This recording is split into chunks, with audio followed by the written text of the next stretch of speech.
Welcome back to another episode of Browns Bites. It is Hall of Fame week. I'm here with Bree. The Browns are obviously going to have a player inducted into the Hall of Fame this week, which has been a while. And the Browns are playing in the game on Thursday. So we're recording this on a Tuesday. Browns play Thursday. Induction speeches are on Saturday. So it's a busy week for the Browns, and it's been a while since they've had this.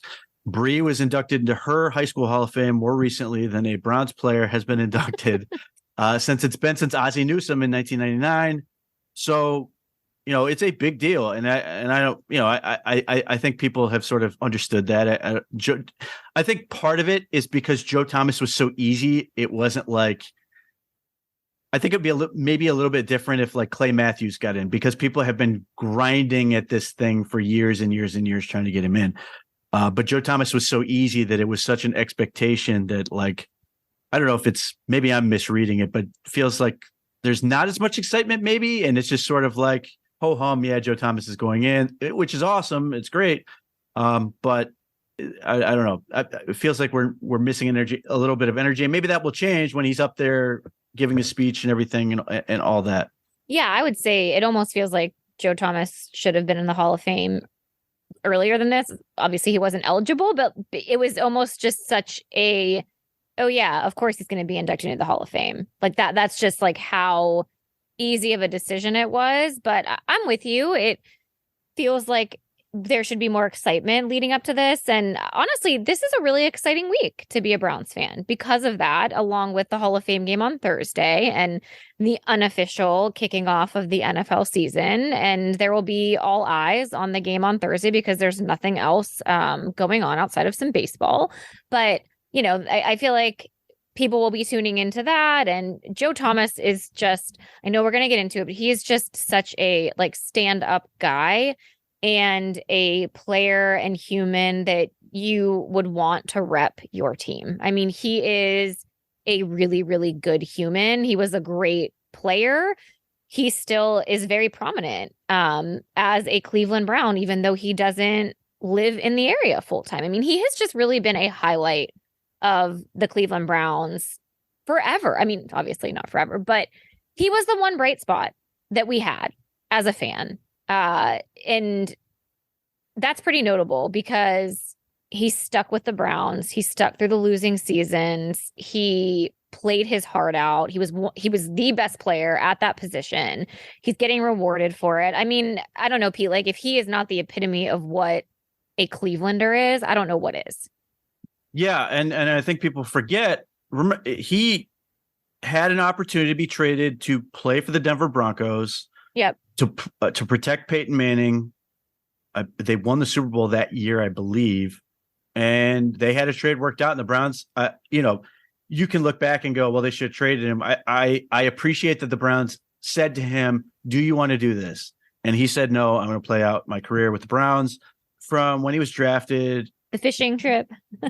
2007. I remember where I was for that. I remember certain people in that room were very disappointed it wasn't Brady Quinn. I was very happy it was Joe Thomas. I win. And then just like the thing you like about Joe Thomas is the things you mentioned. He's a stand-up guy. He's obviously a businessman. In his most recent venture seems to be like renting out construction equipment of all things.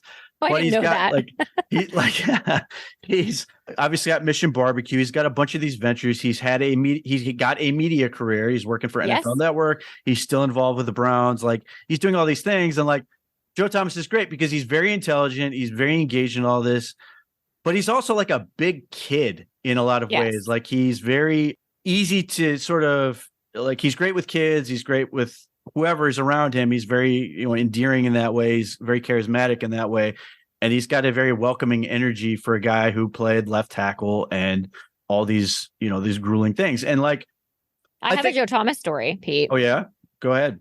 Yeah. Well, just to add on to that, when my husband and I became season ticket holders back in, I don't remember when, after the 2018 season, so going into 2019, pre-COVID, we were at one of the games, like beginning of the season games. I think it might have been against the Rams. It was a Sunday night game, maybe.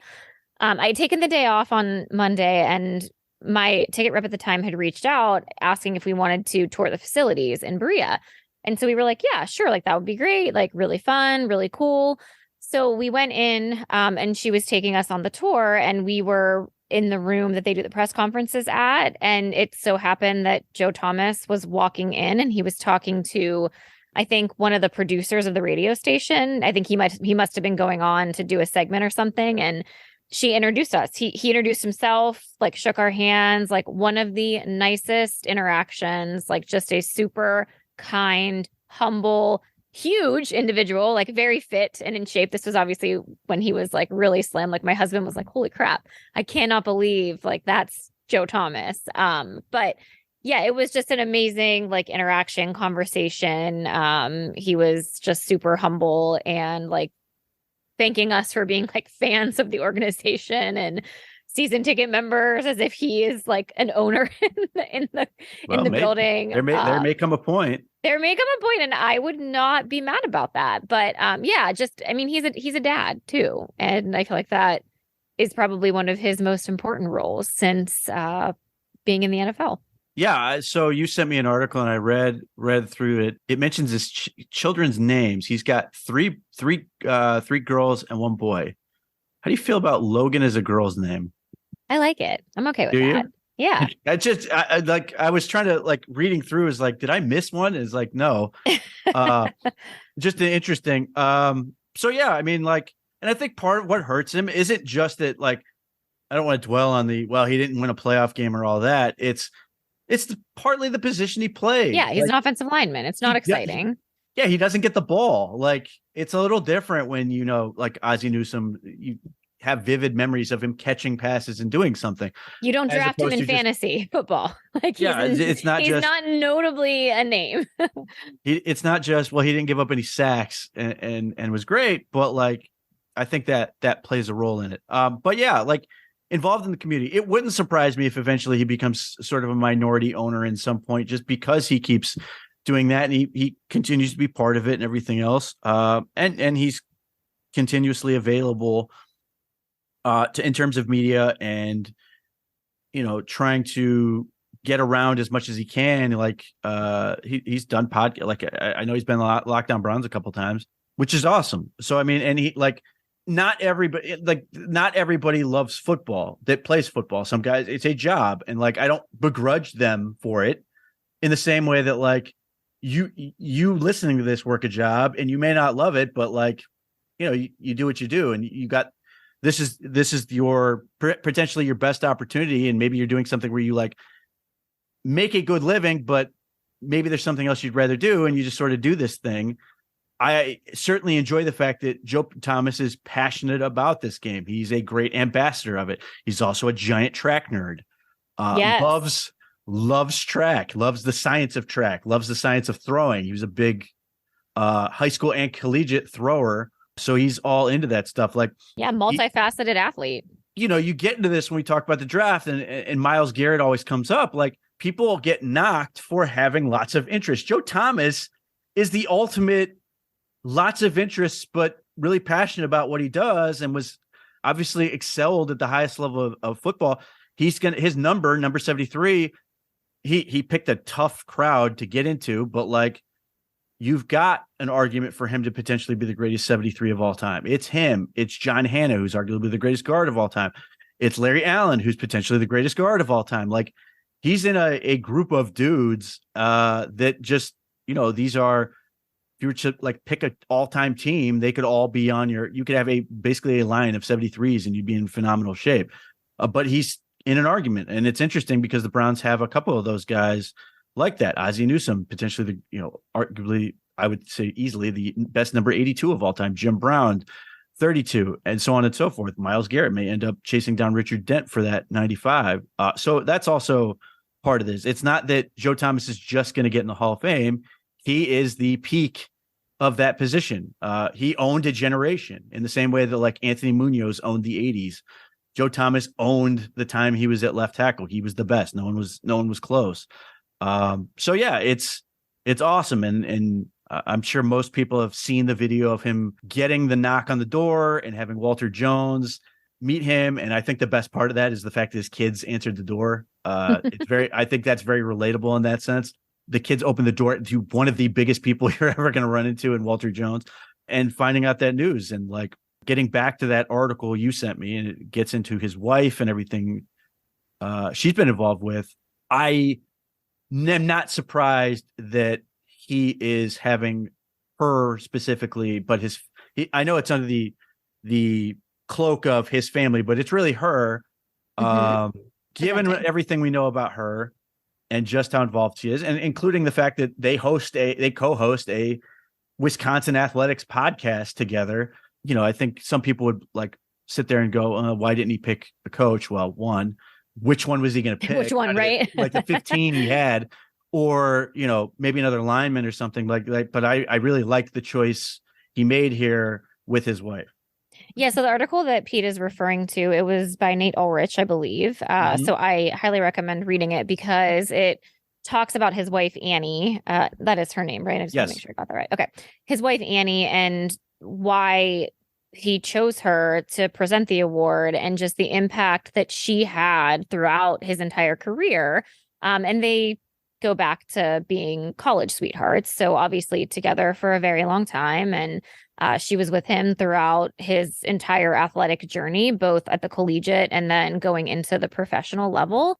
I like how Joe just about their relationship and how she was also a collegiate athlete. She played basketball for Wisconsin. So she understood the grind, not only the physical side of it, but the mental side of it as well. And was able to really just be that full on support system for Joe throughout his entire career. And like we all know as Browns fans, like his career was not easy per se. I mean, not only physically, but mentally. I mean, there was a lot of losing that Joe was dealing with. And she was exactly what he needed when he needed it. And whether that was being quiet, being silent, being suggestive of, let's go for a walk, let's go do this, let's go out to dinner, and just very understanding. And then obviously, like, they became parents during his career. And anyone that is a parent understands like how big of a change that is in your life just in general, but then to have to balance being a professional athlete while being a dad and also being present in those moments, like it is a grueling task. I mean, it's hard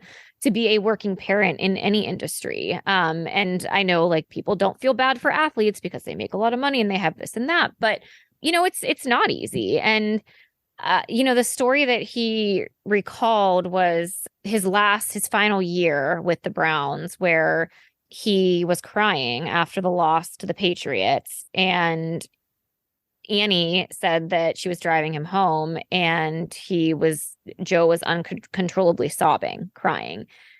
And it was at that point that she had suggested that he talk to someone professionally, a sports psychologist. And again, like credit to both of them in knowing, when someone else needs to step in. And also like credit to Joe for being vulnerable enough to say, yes, I need help. I need to talk to someone else. And then talking about it, right? Because we see professional athletes in a different light. We don't get to see like these parts or these aspects of their life. Actually, Pete, we need to talk about Quarterback on Netflix because I do like how that is, again, bringing to light some of these things that you don't typically see. But going back to Joe, like, and these athletes, like you see these, 6'6" big burly men, and you see them on the field just dominate and be really good at what they do.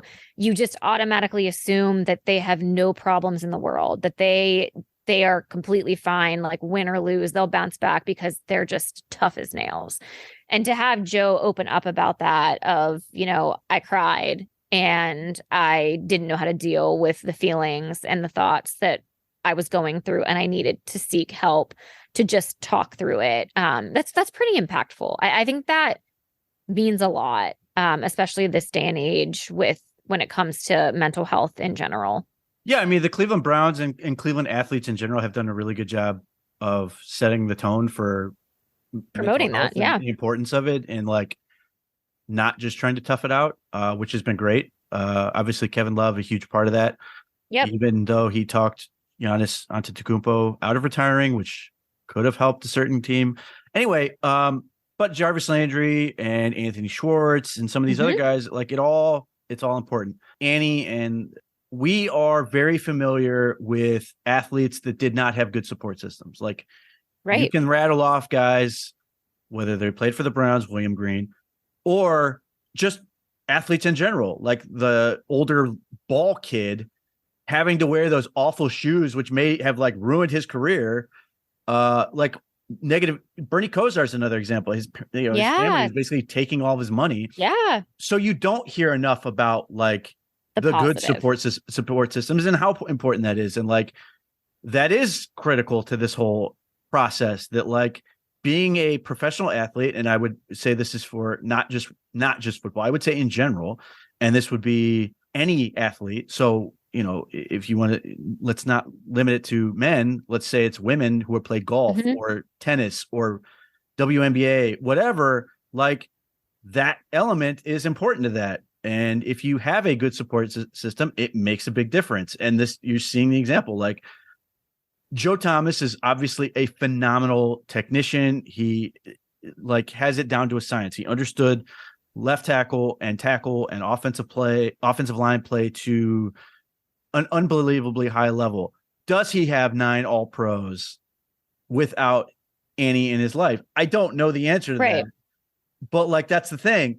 When it's a good support system, you don't really hear about it. And you do a little bit. I mean, I'm not going to say not at all. Like, certainly there are prominent athletes with famous relationships, like Tiger Woods and his dad. Yeah. Missed out on a few key parts of that, but nevertheless was very good overall for his career. But Annie's a great example of that. And like having that important support system and getting the right advice from those people and just being able to be that, like not being told, suck it up, and being able to do those things is obviously important. So like I said, it's awesome that she's going to be the one giving the talk. I'm very curious to see one. Obviously, his speech is relatively short. I'm very curious to see. He said he's going to cry for 2 minutes. Yes. Yes. He said that's already like going to happen, which like I will probably also be crying. Also, his kids are going to be on stage too, which he talked a lot about. Like his kids don't know him as football Joe Thomas. They know him as dad because they were super young when he was playing his career. So I also think that's really cool that they get to be part of that experience and, part of his football legacy, which again, like it's just, you go back and think of like, he's a human, football is not just what Joe Thomas is about. And now they get to see him getting recognized for the talent on the field, but now like they are also part of his future. And obviously this amazing career that he's already building for himself because of his amazing football career. So as a mom and a parent, that's really cool to have him be able to share this moment with not only his wife, but his children. Absolutely. I mean, he is 5 years from his playing career, which means his oldest child would have been 5 when he retired. Yeah, you don't remember anything. I mean, come on. So, yeah, it's awesome that you get to like go through that. And obviously, he's in a unique position because he and his children are still so young relative to, when some of these guys get inducted. Yeah. It's like it's a big deal. So like I imagine when you do that with your kids, with your just a Hoff or a WAF too. What is a WAF? Wall of Fame versus Hall of Fame. I don't know that we have a WAF at my high school. Well, I imagine they do. I had one child in my belly for that. So I had one out of the womb, one in the womb. All right. So a Hoff, we'll see if they ever get to a WAF. Anyway, so I imagine at some point, if you haven't already, you'll probably take them through your illustrious glory days, Pete. Yes. I know you still have some of those articles. I've seen them posted.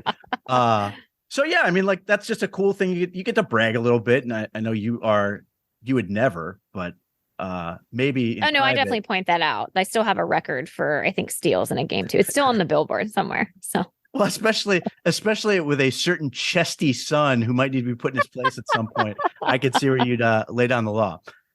So yeah, look, that's going to be awesome. And then obviously, look, the funny part about this is like the Greenbrier felt like this slow lagging process. And then like, they're back and we're playing now. It's like, and we're going, and it's nothing but games and all the way into the season, and it's going to go quick. So the Browns and the Jets will play for the first time this year.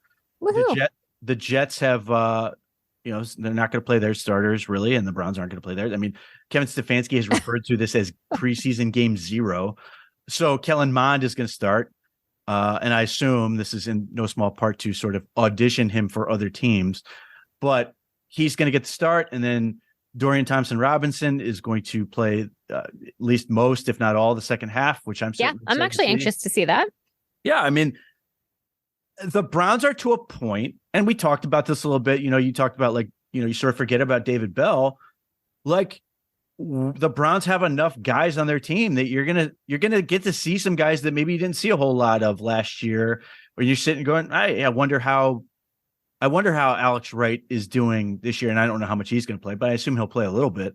Or some of these other guys that got drafted, and you're just sort of like, hey, we didn't get to see a whole lot because the Browns are now a professional football team that actually has depth and puts guys in the pipeline. You don't see them much until they're ready and things work out like that. So I'm curious, who are some of the guys you are excited in seeing play on Thursday, and that maybe you didn't get to see, or you just want to sort of check in on versus what you saw last year? Oh gosh. Well, you know what I'd like to see first of all is no injuries on the first snap of the game. Hey, fingers crossed. We've been doing well on this front so far. Yeah. Oh gosh. No, I don't even want to put that out in the universe. Well, I assume Cedric Tillman will play. Sure. You know me, I love my wide receivers, so I'm looking forward to like what he looks like. And then honestly, like all of the rookies, is DeJuan Jones gonna play? I don't know. I'm just excited to see some new names and some guys step up. I don't think we recorded on Thursday, right? Mm-hmm. Yes. On Friday, there was a little scuffle, right? True. Incident. So like, I know that took a lot of conversation and was being covered extensively on Friday and over the weekend and even on Monday. And the sick part of me was like smiling devilishly because I was like, finally, like we have a team that has some like fire underneath them, but not like the Freddie Kitchens fire. No, that's really interesting that you brought that up, because I was thinking about that, because I'm sort of two minds on this. On the one hand, it's exactly what you said. Like, one, Obo had it coming because he sort of slapped a dude in the face, and then James Hudson went and tracked him down. Yes. And you want guys who have that fire. Like, I'm not, I wouldn't have been, I'm not surprised in the least that James Hudson, given what I've seen from him on the field, is going to go set things right based on how he feels things are going. But yes, you do want some dirty shorts guys who are going to get in there and get a little plucky when they're going. On the other hand, one, don't throw a punch. Don't punch a helmet. I can tell you from experience. Let's not do that. Had a very, very good player break his hand on another kid's helmet. And just, that's the other part. And then obviously somewhere in the pushing and shoving, somebody gets tucked under a pile and just gets landed on. But yeah, I mean, like, so I feel like that kind of like made me look forward to seeing the defense, or even just, it just feels like the Browns never really had that fire lit underneath them. That we were always just kind of I don't want to say passive isn't the right word, but in terms of physicality, restrained. I felt like the Browns like matched the physicality when you play against physical teams. So I doubt that Obo is going to play, but and either like Za'Darius isn't going to play. I expect none of the starters to play. But I'm hoping that some of that fire, kind of like that competitive fire, comes out for the players that are playing and set the tone. I assume AJ Green's going to play. He's always been one of my like low-key favorite cornerbacks that has continued to quietly perform and step up like anytime he's been asked. And I really hope he lands a final roster spot on this team. Well, I think his spot is safe, but I do think he will play a little bit. But yeah, look, I mean, I think part of it works out in two things. Again, it comes down to depth, and the fact that the Browns, worried about that, and the Browns specifically have worked to get the best 90-man roster. They aren't focused on the best 53. They're always focused on the best 90. And if you're focusing on the best 90, then you're going to get a lot of competition at spots, and competition's going to get heated. You're going to see more of that come out. And then presumably in preseason, you're going to see a little bit more of guys trying to do everything they can to make an impression.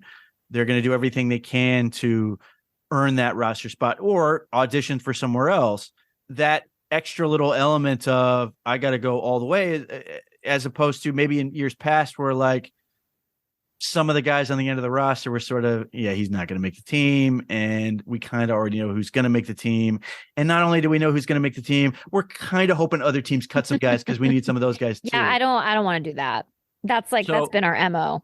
Yeah. So I think they have largely graduated from that. So now you're getting a little bit more and hopefully that means they have more talent, which means they can get a little bit chesty and push opponents around, impose their will a little bit and give you some impression that they are the more physical that they're not going to be out hit. And that those things matter. I think as much as you sit there and you sort of cringe, you go, is this going to be really bad football? And this doesn't look very good and stuff. I think you can get the oeuvre of the team, sort of the vibe of the team. Does this team feel about itself with another team on the field? I do think you can get something out of that. So yeah, I do think that's important. And here's the thing. I have no doubt that that us having this conversation being sort of like, I like the fighting, but I don't like the fighting. I guarantee that's happening in the coach's office there too, that they're sort of like, yeah, we want to see a little bit of this, but also we don't want anybody to get hurt or do something stupid. So yeah, it's awesome. But guys, I'm interested. DeJuan Jones is a great name. I would expect him to play. People knocked him for being so potentially financially motivated, but here's the thing. He's on a rookie deal. So this would suggest he's going to give you everything he's got for at least the rookie deal to earn that next contract. So he could come out and be very good. It's not a question of, was he good enough to do it? Or was he big enough or strong enough? It's just the other stuff. Does he want it? Yeah. And now he's got this motivation out of him. He may be very motivated and be very good very quickly. Cedric Tillman certainly saw a big diving catch today is one of the clips that was coming out. He's just a big man at receiver, and that's going to be interesting to see play. And obviously he's gotten a ton of extra reps lately because Amari Cooper has been sort of out. Now Amari Cooper is back with sort of a minor deal, which is good. Again, so far, knock on wood, the Browns have been pretty good about, I think the deliberate use of the Greenbrier and not sort of overworking them is important, because the conversation I have noticed going on as we've seen some of these major injuries happen this first week is like, there needs to be a better process for like the first 2 weeks to get guys ready. So they're not going out there and immediately getting these tendon tears and ACLs and all these other things that, like, I think that's part of one, having the benefit of the Hall of Fame game in that extra week. And two, just the Browns sort of having a good feel. Again, it helps to have consistency in your organization, that you have the same head coach, you have the same front office, you have all these things that like you learn a little bit more every year and you can figure out how to do these things better, that you're not going out there and like trying to kill your guys to like prove a point or anything, that you know who you are and you want to get them prepared to be who they need to be for game one, not necessarily for preseason game one, where you're sitting there and we're obsessively evaluating everything because we got nothing else to go on of coaching, of the front office, of everything else. As far as other guys, I'm very interested to see Hassan Hall, undrafted rookie out of Georgia Tech, as running back, because I'm forward. Because again, I'm in this spot where after Nick Chubb, there's questions. I don't know who's. Yeah, that's gonna be a really fun one to watch on Thursday. I'll have to pay attention to that. I'm curious to see how some of these depth linebackers do, particularly the other kid out of Georgia Tech, who I really like, whose name escapes me at this moment. But I really liked him as sort of that money backer position. He was a 5-star dude, 210 pounds or something like that, who just was all over the field. It just seems like a great fit for what the Browns want to do. But like some of these undrafted free agents, like I cannot wait to watch Lonnie Phelps play with everything he was doing in college and the type of rusher is. Is he going to be on special teams as a 240-pound bowling ball who just looks to hurt people on kickoff and stuff like that? And then like Ronnie Hickman, Ohio State guy. I forgot about him. There's a couple too. of them. I forgot about all these guys. It's been so long. Yeah, well, that's the thing is like, that's the other part about this whole process is like. It's going to be fun though, Pete, because like I'm with you. I feel like in the past, it's more like this sounds terrible, but like we don't expect the guys that are playing in preseason games to actually make the roster, and we're just waiting for other people to fall available to us from other. Yeah. It's like the other team's leftovers. Yeah. So This actually feels like we're developing talent to keep. True. And like, you don't feel like, maybe you turn on another, like maybe you watched the Hall of Fame game last year and you're sitting there going, hey, is that guy gonna somehow fall to exactly? Yeah, like, but yeah, like there's a lot of those fun positions. Like Isaiah McGuire, like how's he gonna look as a defensive end? Because he's gonna be in position to have to contribute as a rookie. So yeah, there's all these guys, and like that's part of this. The fun process about this is like you don't necessarily hear about all these guys in training camp. You're obviously getting a lot of focus on who are your top dudes. Yep. And like you said, we go through the draft and we go through the undrafted rookies and all that. And this is sort of your like reacquaintance with remembering who they have and who might you want to get excited about. But like, yeah, Ronnie Hickman's a perfect example. He has a path to make the final roster, or I should say the opening day roster. Those things are awesome. Those things are fun. So like there's a lot of guys on this team that I think are going to be fun. And DTR for me is certainly one I'm excited about because I loved watching him at UCLA.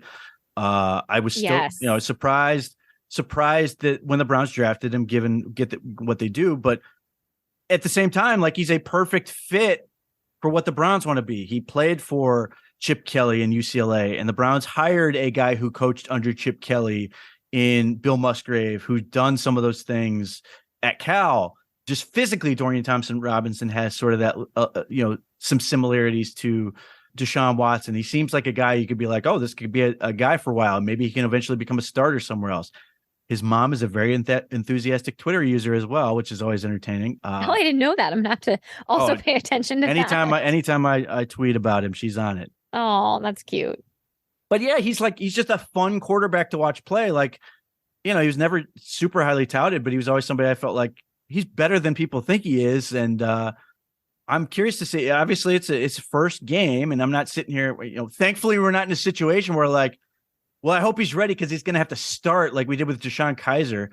But he, it's sort of like just fun to watch this kid play. And if it were, if he has some success, you get to enjoy it. And if he doesn't, he's a rookie who's not going to see the field because they've got Josh Dobbs and they've got these other guys that can play. So yeah, I'm excited for that stuff. I'm excited to see Luke Whippler get there at center and see if he can.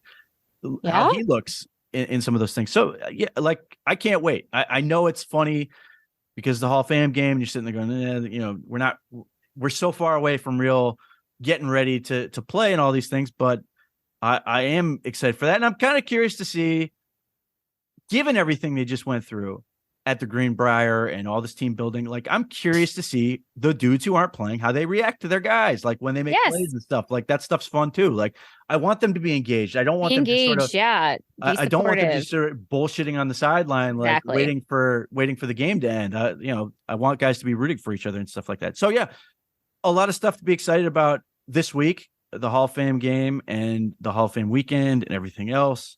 And then we've had a little bit of free agency stuff going on. A guy I've been pushing for quite a bit in Shelby Harris took a free agent visit first to the Broncos, which I did not like, and then did come to Cleveland. And I was happy to see him come in. I don't know what the status is there, but like my immediate thought when the Browns released their unofficial or whatever depth chart for this game was offer Shelby Harris $1 million more than whatever you're offering him, because that looks sad. Because to me, he just, given how the Browns want to have, they want to be sub packaged as much as they want. And what I mean by that is having Myles Garrett, Za'Darius Smith, and Obo Okoronkwo on the field as much as humanly possible in obvious passing situations where they can pin their ears back and just go. That would be the dream scenario with all the DBs they have, with all the athleticism they have. Like that's the perfect scenario. So the Browns should prioritize, how do you get those situations? Dalvin Tomlinson is a huge step in that direction. Big clogging guy that can protect linebackers. Shelby Harris, not as big, but just a very stout run defender who can jolt an offensive lineman into the backfield and help you stop the run, protect the linebackers, do those other things so you can get into those sub packages as often as possible. Like that would be huge.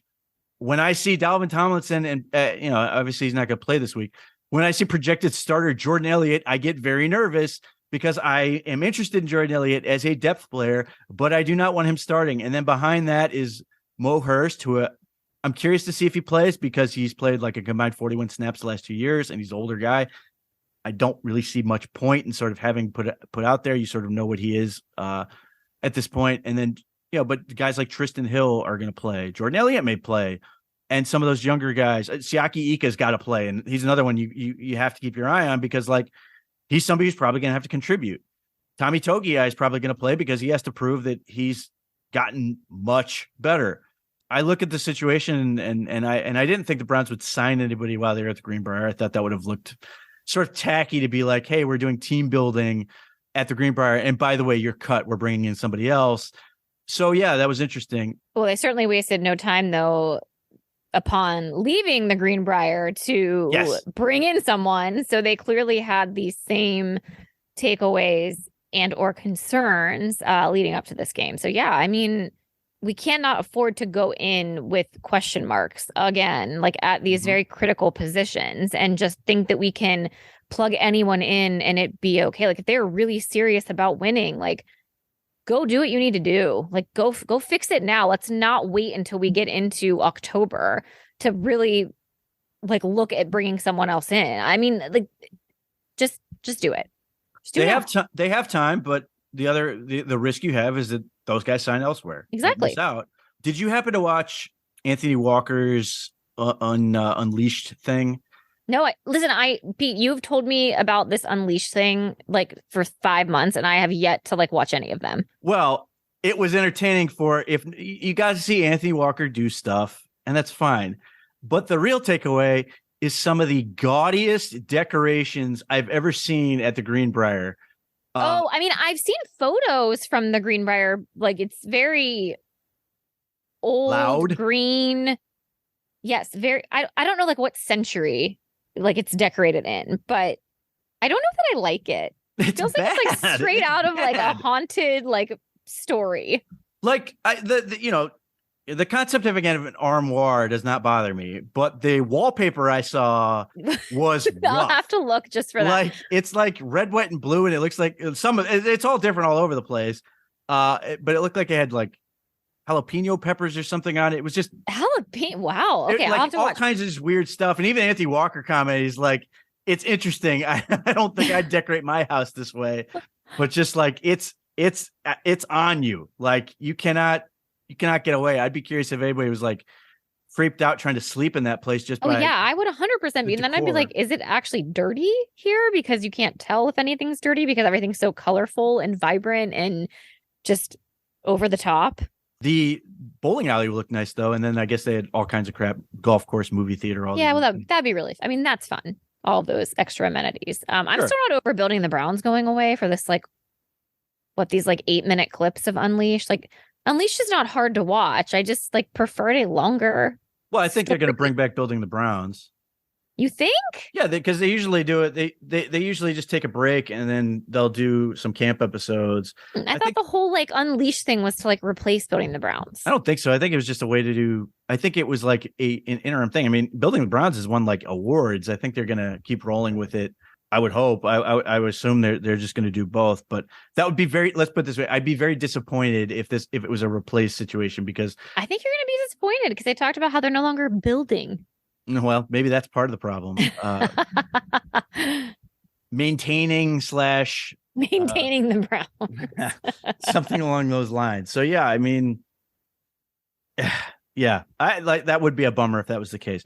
But anyway, it's been fast. This going from the Greenbrier, which is such a slow, deliberate pace, to then this week has gone quick. Obviously, the fact they're playing. I mean, we're on. Obviously, it's only Tuesday, but like it just feels fast because the game is on Thursday and we're right into it, and then it's the preseason slate and everything like that.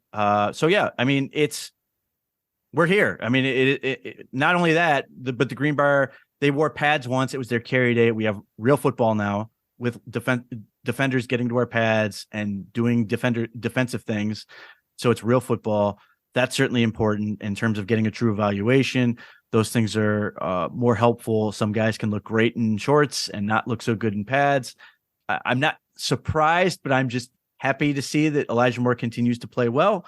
in the padded practices, but that was like would be one example of a guy you'd be like, oh, he's so small and shifty and everything else, and like nobody can get a hand on him. And suddenly pads come on and he gets decked and it's sort of over. That has not happened. But they've been very competitive in practices. It sounds like it's been pretty even-handed. Like defense has won some of them, offense has won others, which is what you want. I think you want to have that element of you don't want one side of the ball just absolutely dominating and sitting there going, well, I guess the defense in this case, like last year, I guess the defense might be getting better through getting throttled. I think this setup is better. I think this is more indicative of a team that's ready to sort of compete, but that's sort of where we're at this point. I can't wait to watch the game and then have a bunch of overreactions the following day. Which is the whole reason you and I will wait until, next week to do it. So we can avoid the instant analysis of, well, this guy sucks or this guy's going to be the greatest thing ever. But yeah, so we'll be back next week, hopefully early in the week, be able to react, because here again, we're going to have to get ready for yet another game the end of that week and get right to it. So I'm looking forward. Listen, Pete, my least favorite time of the year is mock draft season. My second least favorite time is the roster construction season, where everyone comes out with their like 53-man roster after every preseason game and every training camp. Speaking of which, I will have I'll have to do it at some point. Yeah. I get it, Pete. It's just, I don't find it enjoyable.